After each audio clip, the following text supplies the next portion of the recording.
Hello दोस्तों। मैं हूं डॉक्टर प्रशांत गोहिल, साइकेट्रिस्ट। आज हम बात करेंगे ग्रीफ के बारे में। हम जानेंगे कि ग्रीफ होता क्या है, उसके क्या स्टेजेस होते हैं। कुछ इंटरेस्टिंग फैक्ट्स जानने की भी कोशिश करेंगे ग्रीफ के बारे में, और उसको ओवरकम कैसे करें, तो इसके बारे में डिटेल में हम बात करेंगे। अगर आप भी उनमें से हैं जिन्होंने अभी अभी किसी अपने को खोया है और उससे बाहर नहीं निकल पा रहे हैं, तो इस वीडियो को एंड तक देखिएगा। आपको ज़रूर ये वीडियो हेल्प करने वाला है। चलिए देखते हैं। दोस्तों, हम अभी बहुत टफ टाइम में जी रहे हैं ना।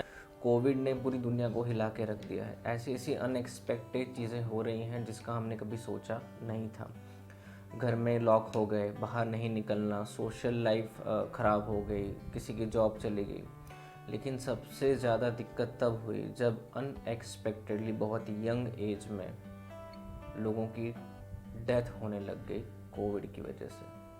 कभी सोचा भी नहीं था कि 25 साल का कोई इंसान, 30 साल, 35 साल, 40 साल का इंसान इतनी जल्दी चला जाएगा, है ना। जब सेकंड वेव चल रही थी कोविड में, जो कि काफ़ी डेडली थी, उसमें इतनी ज़्यादा डेथ हुई, है ना। अनएक्सपेक्टेड डेथ, अननेचुरल डेथ भी मैं उसको कहूँगा, क्योंकि ये एक महामारी थी। किसी ने सोचा नहीं था कि ये चीज़ होने वाली है ना।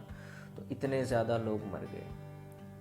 जो चले गए उनका तो मैं कुछ कह नहीं सकता, लेकिन जो पीछे रह गए हैं उन पे जो बीत रही है अपने लव्ड वंस के जाने के बाद, उनकी अनएक्सपेक्टेड डेथ के बाद, वो लोग जो चीज़ फील कर रहे हैं, उस सब चीज़ को अगर इकट्ठा किया जाए तो उसको कहते हैं ग्रीफ, शोक। सबसे पहले तो मन मानने के लिए ही रेडी नहीं होता कि ऐसा कोई हमारा अपना हमें छोड़ के चला गया है, वो भी इतनी जल्दी बिना बताए। मन उदास सा रहता है, रातों को नींद नहीं आती, पूरा दिन उसी की इमेज माइंड में फ्लैश होती रहती है, उनके ही विचार आते रहते हैं। पूरा दिन रोना आता रहता है, किसी चीज़ में मन नहीं लगता, गुस्सा बहुत जल्दी आ जाता है, इरिटेट हो जाता है, भूख नहीं लगती, कंसंट्रेट नहीं कर पाते, घबराहट, बेचैनी सी महसूस होती रहती है, पैनिक अटैक्स आते रहते हैं। तो ये सब मिला के ग्रीफ होता है। ये एक फेज होता है जहाँ ये सारे सिम्टम्स आप एक्सपीरियंस करते हो। अब हम जानेंगे ग्रीफ के स्टेजेस के बारे में। तो कुल मिला के कुछ 5 स्टेजेस बताए गए हैं ग्रीफ के। सबसे पहला स्टेज है शॉक।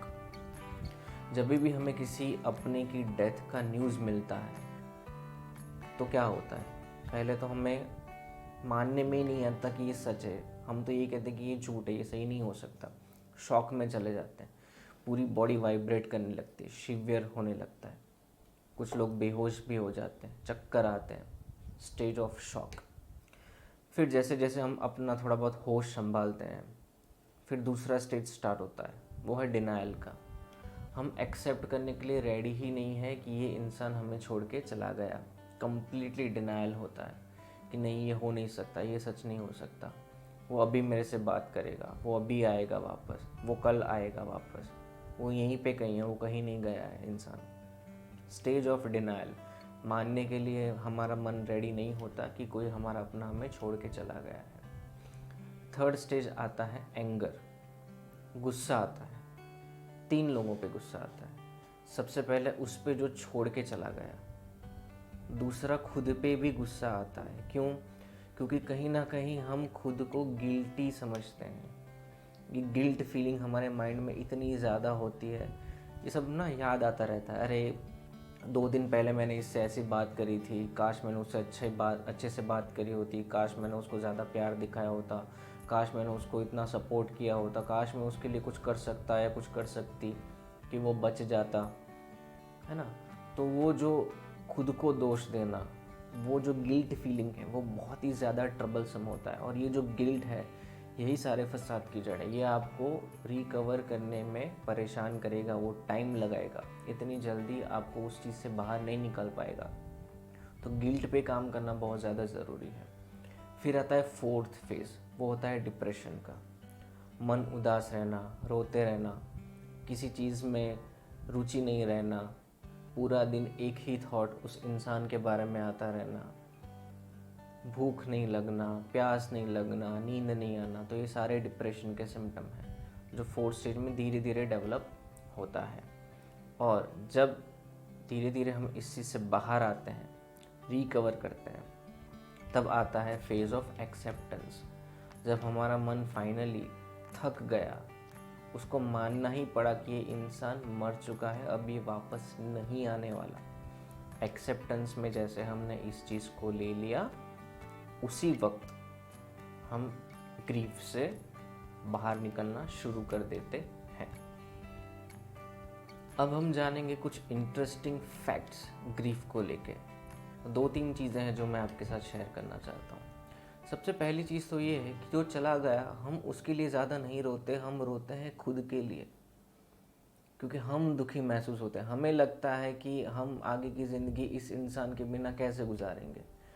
उस इंसान की हमें जितनी आदत पड़ गई थी, अब हमारा क्या होगा। तो ये क्वेश्चन है कि हमारा क्या होगा, ये थॉट जो है वो ज़्यादा ट्रबल देता है। यही थॉट जो है डिप्रेशन लाता है, यही थॉट है रोने पे मजबूर करता है। इनसिक्योरिटी, हम खुद को लेके ज़्यादा टेंशन में होते हैं। अब वो तो चला गया, वो तो वापस नहीं आने वाला, तो हम जो सोचते रहते हैं पूरा दिन, अब आगे का क्या होगा, फ्यूचर का क्या होगा, ज़िंदगी कैसे निकलेगी, मैंने कितना अच्छा टाइम स्पेंड किया था, अब आगे अच्छा टाइम मिलेगा या नहीं मिलेगा। तो खुद को लेके चिंताएं हमें रहती हैं, वो ज़्यादा हमें डिप्रेशन दिलाती है। क्योंकि जो इंसान गया वो तो फॉरएवर पीस में गया, बहुत शांत जगह पे गया जहाँ भी गया, लेकिन जो यहाँ पे रह गए हैं उनको ही सारा दुख झेलना पड़ेगा, है ना। सबसे पहले ये चीज़ जाननी ज़रूरी है कि जो गया उसके लिए कम, हम अपने लिए ज़्यादा तकलीफ़ देते हैं, अपने लिए ज़्यादा हम रोते हैं, ठीक है। दूसरा, जो ग्रीफ है ज़रूरी नहीं है कि ये डेथ के साथ ही एसोसिएटेड हो। अगर आपकी बहुत प्यारी चीज़ छूट जाती है, चली जाती है, टूट जाती है, ख़त्म हो जाती है, तो भी आप ग्रीफ का एक्सपीरियंस कर सकते हो। जैसे किसी पेट का गुम हो जाना या पेट का मर जाना। कोई आपकी बहुत फेवरेट सीरियल थी जिसके साथ आप बहुत डीपली कनेक्टेड थे, वो जब सडनली बंद हो जाती है तो फिर तो भी इस तरह के एक्सपीरियंसेस होते हैं। मैंने देखा होगा ना, सीरियल में किसी की डेथ होती थी, वो सास भी कभी बहू थी, जब मिहिर मर गया था तब लोगों के घर में भी मातम छा गया था। वो कनेक्ट करते हैं एक दूसरे के साथ। तो ज़रूरी नहीं है कि कोई अपना चला जाए तो ही आप ये सब चीज़ें महसूस करेंगे, है ना। और तो ये होता है कि आपकी कोई फ्रेंडशिप एंड हो गई या कोई रिलेशनशिप ब्रेक हो गई आपकी, तो भी आप कुछ टाइम के लिए ग्रीफ के फेज़ में जा सकते हैं। कोई अपनी प्यारी सी चीज़ छूट गई, पीछे रह गई, तो उसकी वजह से भी ग्रीफ आ सकता है। तो ज़रूरी नहीं है कि किसी की डेथ की वजह से ही आप ग्रीफ महसूस करें। अब हम जानेंगे कि इस ग्रीफ वाली फीलिंग से बाहर कैसे निकलें। ये जो बहुत ही गंदा इमोशन है, जो हमें नहीं चाहिए, जो हमें पूरा दिन सताता रहता है, रात को सोने नहीं देता, उसको ओवरकम कैसे करें। तो कुछ चीज़ें हैं जो मैं आपके साथ शेयर करना चाहता हूँ। First of all, it's okay to feel weak. Weak होना नॉर्मल है। कुछ लोग बहुत ज़्यादा स्ट्रॉन्ग बनने की कोशिश करते हैं, अंदर से बहुत वीक होंगे, बाहर से हंसते रहेंगे, ऐसे एकदम स्ट्रॉन्ग दिखाने की कोशिश करेंगे, है ना। क्राई योर हार्ट आउट, वो सब निकाल दीजिए। जो भरा पड़ा है ना मन के अंदर, उसको निकाल दीजिए। नहीं निकालेंगे तो बहुत ज़्यादा दिक्कत आएगी, एनजाइटी बहुत होगी, डिप्रेशन भी आ सकता है। फिल्मों में शायद आपने देखा होगा ना कि दिखाते हैं कि किसी की डेथ हो गई है, हस्बैंड की डेथ हो गई है और वाइफ एकदम शॉक में चली गई, वो रो नहीं रही है, तो लोग उसे एनकरेज करते हैं, भाई तू रो रो रो क्यों नहीं है, जाओ कोई इसको जाके रुलाओ। तो पूरी कोशिश करते हैं उसको रुलाने की। क्यों? जब तक आप मन की भड़ास को बाहर नहीं निकालोगे, जब तक मन में भरे हुए इमोशन को बाहर नहीं निकालोगे, आप ही तड़पते रहोगे। तो सबसे पहले जितना भी आप इमोशनली वीक फील कर रहे हो, नॉर्मल है, उसको एक्सेप्टेंस में लाओ। जो भी इमोशन चल रहा है उसको एम्ब्रेस करो।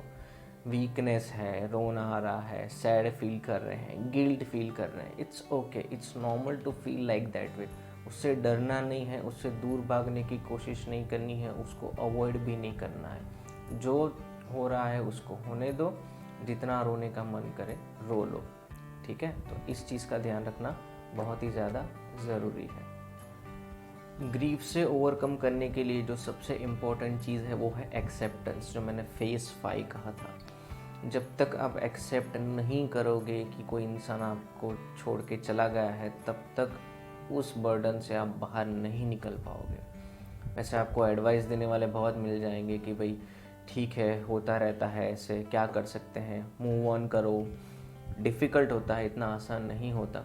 इसीलिए मैंने कहा कि जो भी आप फील कर रहे हो उसको एम्ब्रेस करो, ऑटोमेटिकली वो एक्सेप्टेंस वाला फेज़ आ जाएगा।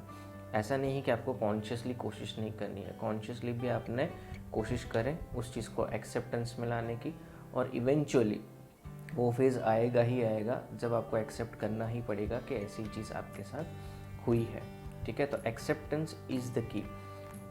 तीसरी बात कि जब जब उस इंसान की याद आए तो कुछ लोग क्या करते हैं कि उन सब मोमेंट्स को अवॉइड करते हैं। ना तो उनकी फ़ोटो देखते हैं, जब फ़ोटो देखते तो डर जाते हैं, एनजाइटी होने लगती है, पसीने छूटने लगते हैं, रोना आने लगता है, तो सारी फ़ोटोज़ बंद कर देते हैं, मोबाइल यूज़ करना छोड़ देते हैं, उनके साथ अच्छे से जो टाइम स्पेंड किया था उस पर ध्यान नहीं देना चाहिए, उसको अवॉइड नहीं करना चाहिए। उनको याद करो, उनके साथ जुड़ी हुई अच्छी अच्छी मेमोरीज़ याद करो, और हो सके तो लिख लो, एक डायरी बनाओ, और उनको सिर्फ पॉजिटिव वाइब्रेशंस दो। वो डिज़र्व करते हैं आपके पॉजिटिव वाइब्रेशंस। वो ये डिज़र्व नहीं करते कि आप डिप्रेशन में चले जाओ या आप एनजाइटी में चले जाओ, कि आप पूरा दिन ऐसे बेचैन रहो। वो ये चीज़ डिज़र्व नहीं करते। वो डिज़र्व करते हैं आपके अच्छे अच्छे वाइब्रेशंस। वो आपको अच्छा टाइम दे के गए हैं, तो उन सब मोमेंट्स को हमें चेरिश करना चाहिए। हो सके तो लिख लो या फिर माइंड में रिकॉल करते रहो। तो दोस्तों, ये था आज का वीडियो ग्रीफ के बारे में। मुझे ज़रूर बताइए कमेंट्स में कि आपको ये वीडियो कैसा लगा। अगर आपको किसी और टॉपिक के बारे में जानना है तो आप मुझे बता सकते हैं कि आपको कौन से टॉपिक के बारे में ज़्यादा नॉलेज चाहिए, साइकेट्री या दूसरी चीज़ को रिलेटेड कोई भी हो। मैं कोशिश करूँगा कि वीडियो के थ्रू आपके साथ वो नॉलेज शेयर करने की कोशिश करूँ। Stay safe and take care of your mental health.